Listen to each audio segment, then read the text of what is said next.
Hello everyone and welcome to Ultiori. I was really shocked to find out, after having made the video based on Season 2, Episode 1 of The Mandalorian, that the mighty monster, the Krayt Dragon, is actually not complete in the scenes where we see it. That is not all of the monster, apparently. See, what we're seeing the majority of the time, or at least all we have seen in this episode, is the head and neck of the dragon. I'm currently customizing my huge fucking schlong, and it's fucking sick. You can have pubic hairstyle, let's fucking go! Which I find so freaking unbelievable, because you mean to tell me that as long as that neck is as big of a head that creature has, that's not all of it? It's very weird, because the way it moves sometimes, but you guys were nice enough to refer me to another YouTuber who talked about this. And in his video, he suggests that the monster that we're actually looking at was originally this creature right here. Just give me 1 second. I'll be right back. And what we're seeing is this and that. In a tweet he showed in his video, it showcases a picture from 1138. And in that tweet, the person said, "I'd forgotten about this." But it really clarifies what the Mandalorian was going for. Not a worm, just a really long neck. Also, the picture that the YouTuber showed, I don't know what this is from exactly. I'd have to actually go back over his video because I'm pretty sure he says it. But you can see a bantha running away with a person atop its back and what seems to be another type of Krayt Dragon ready to swallow it up. It also mentions that the Canyon Krayt is a juvenile of the Greater Krayt. Most likely different species inhabits isolated canyons ringing the Dune Sea, just like we see in the episode. If you zoom out the page, you can see a little bit more on the left-hand side. It says this is a monolithic reptile capable of vast destruction, yet the Greater Krayt Dragon is rarely seen. Extremely reclusive, it is thought that it buries itself in the sand during the daylight. Its sinewy musculature, massive strength, and swift flexible skeleton make it the most impressive reptile known. Stories are told of Krayt dragons literally swimming through mountains of sand. As he said, near the end of the movie, it looks like not all of the creature is seen. We never see all of it at any one time, just the head and neck. And Timothy Oliphant was already really surprised when he was like, wait, it's bigger than that? Holy crap. But then we find out that there's a body attached to that thing. That's terrifying.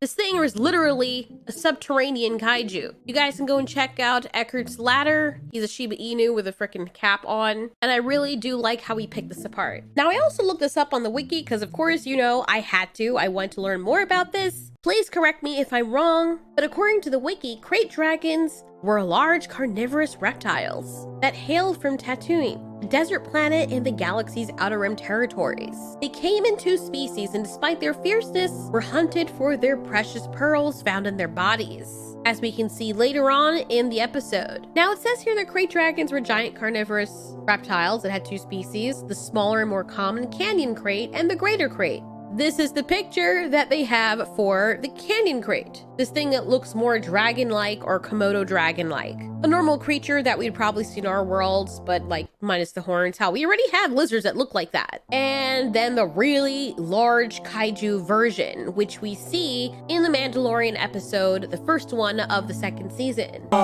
And here's where it says, I don't know how they're getting this information, but these people are probably individuals who have a greater knowledge of Star Wars lore. It says the Greater Krayt Dragon was a larger subspecies of Krayt Dragon, a predatory reptile from Tatooine. Using its 10 strong legs, it literally swam through the shifting sands. So how deep does the bed go? Like, when does it hit bedrock? I'm just wondering, is it large enough to walk on the bedrock? And I'm guessing it alternates the movement of the legs so that it can get to where it's going quickly, because just walking through sand, that's not really easy, especially when you consider that the further down you go is the more compacted it is. It expounds on this by saying that these specific dragons, like the one that we saw in this episode, were characterized by their long neck, whip-like tail, horns, and sharp teeth, and their 5 pairs of legs. Like their smaller kin, Greater Krayt dragons had valuable pearls within them, only these were much larger, as was shown to be bigger than a Tusken Raider's head. They were said to have submerged themselves in the shifting sand dunes, and would only emerge to consume their prey. The Greater Krayt Drag was also capable of spitting a highly corrosive acid onto its attackers. The dragon would also hibernate longer, given sufficient sustenance to do so, and could allegedly sense the vibrations of ship flying nearby. It's really hard not to see the similarities between these creatures and the Dune sandworms. I mean, what do you think? People are already trying to put it together, like, is there some kind of connection? No, Dune, Star Wars, Star Trek, all those things were like cut from the same cloth. Who knows? Like I said, I'm not an expert at this. I'm just learning. I'm just reeling over the revelation that this creature is actually like, there's actually more of it under the frickin' sand. Like, that part just has me done. Like, how is there more of you though? And did you just peel yourself through the frickin' rock? Like, can you imagine this? Like, this is what I'm imagining right now. Look, can you remember how big this dragon is, right? Now just imagine this. Check it out. Okay, so you have the head of the dragon here, right? Obviously, head of the dragon. Now, some of its neck is like back there. Like, I know I'm not this great artist. Some of its neck is back there. Just imagine that goes back a while. This probably curls in like this, then like that. And then keep in mind that this whole structure around it is this mountainous terrain. So then its neck goes back through here. And then you probably have like the first outcropping of the little leg. I don't know what its toes would look like. Then you have another leg, then more of its body comes down here. Then you have another leg, and some of its body's on the rock down here. Then you have another leg. Like, can you imagine how big this thing is? And consider that a person's probably only like that big in comparison to this dragon. This thing is a freaking kaijanese. Okay, sorry. Getting too excited. But it's just maddening. That's so impressive to me. And then just look at it. Look at it up close. There is Mando next to this thing. Look at Mando at the bottom right and this thing. To scale, that's this thing's jaws. That's Mando. That's just its head. Oh my god, this is unreal. I wonder what monsters we can pit up against it. Like, obviously, okay, I'm not gonna put this up against Godzilla because obviously he would win. Or would he? I know people are always like, you're disgusting, you're always putting up stuff next to Godzilla so Godzilla can lose.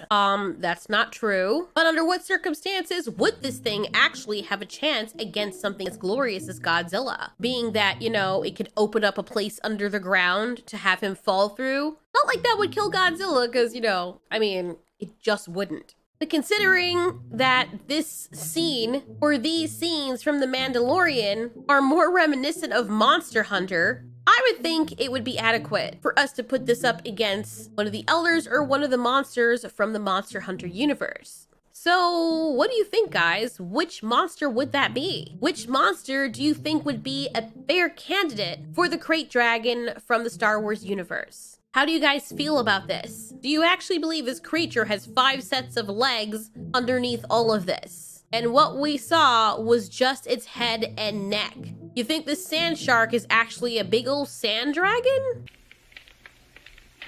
What do these things look like as babies? Could we tame one? Because, you know, that's always the important question that stupid people like me have to ask. And in a fight between the kaiju, Graboid, would this thing win or would the Graboids? Thanks so much for watching. This has been Ultiori. You ask, we answer.